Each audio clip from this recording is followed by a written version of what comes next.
చలికాలంలో ఆరోగ్యం పట్ల ప్రత్యేక శ్రద్ధ వహించడం చాలా ముఖ్యం. ఎందుకంటే ఈ సీజన్లో అనేక తీవ్రమైన వ్యాధుల ముప్పు పెరుగుతుంది. సరైన జీవనశైలి, ఆహారాన్ని నిర్వహించడం ద్వారా ఒక వ్యక్తి అనేక తీవ్రమైన వ్యాధుల బారిన పడకుండా ఉంటాడు. ప్రతి సీజన్లో మీ ఆహారంలో చిన్న చిన్న మార్పులు చేసుకోవడం ద్వారా మీ ఆరోగ్యాన్ని కాపాడుకోవచ్చు. చలికాలంలో ఆరోగ్యానికి మేలు చేసే ఎన్నో ఆహారాలున్నాయి. కానీ ఈ సీజన్లో మీరు దూరంగా ఉండవలసిన కొన్ని విషయాల గురించి ఈ రోజు మనం తెలుసుకుందాం. ఎందుకంటే ఈ ఆహార పదార్థాలు చాలా తీవ్రమైన వ్యాధులను కలిగిస్తాయి. వీటిని తీసుకోవడం వల్ల మీ ఆరోగ్యం పాడవుతుంది.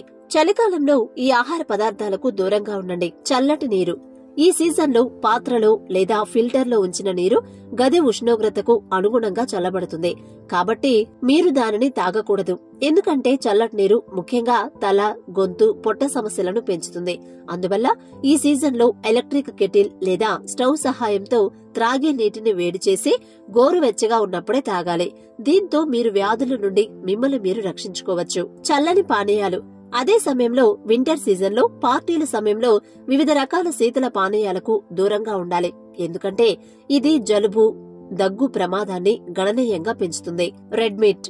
రెడ్ మీట్ లో ప్రోటీన్లు పుష్కలంగా ఉన్నప్పటికీ చలికాలంలో దీన్ని ఎక్కువగా తీసుకోకూడదు.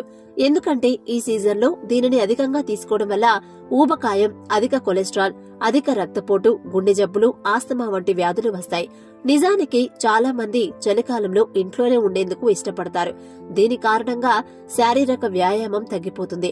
దీనివల్ల కొవ్వు జీర్ణం కావడం కష్టమవుతుంది. పిండితో చేసిన వస్తువులకు దూరంగా ఉండండి. ఇది కాకుండా శీతాకాలంలో పిండితో చేసిన వస్తువుల వినియోగాన్ని తగ్గించండి. ఎందుకంటే ఇవి మీ జీర్ణక్రియను బలహీనపరుస్తాయి. వాటికి బదులుగా మైదా, బ్రౌన్ రైస్, గంజి వంటి వాటిని ఆహారంలో చేర్చండి. Ice cream. అదే సమయంలో ఐస్ క్రీం ప్రియులు చలికాలంలో కూడా తమ ఇష్టాన్ని వదులుకోలేరు.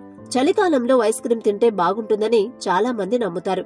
అయితే ఈ సరదా మీ గొంతుకు శిక్షగా మారుతుంది.